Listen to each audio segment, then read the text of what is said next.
umutemo kulinda nezvemutemo. Saka pane mashoko angao atumwa ava kuti vakwanise kutaura nechita vatumwa maererano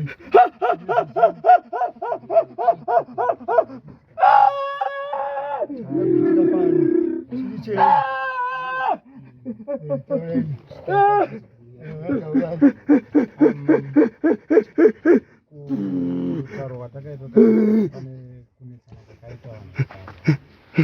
saka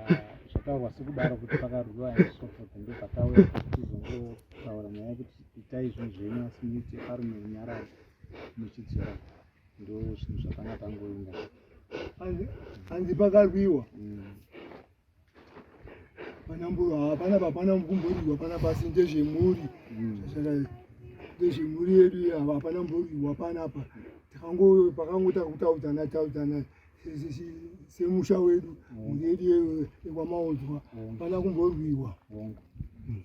Kutaura kwamuri kuita chinhu chakanaka. Isu zvamunenge muchiita mumusha zvakanaka nekuti kugadzira musha wani wedu hapana chatinorambidza kuti musha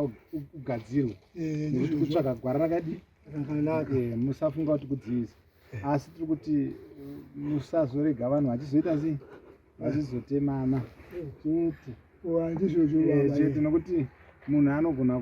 kusaziva kuti apara mhosva iye atodi makuzoti maona mwana akusungwa mwana azodai usanyepere vanhu wanzwa usanyepere vanhu wanzwa zvandereva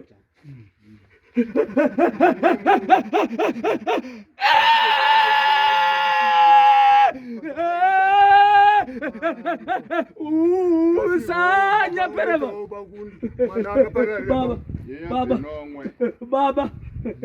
baba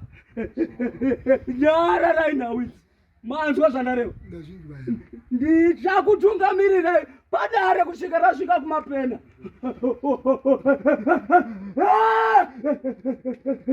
zviri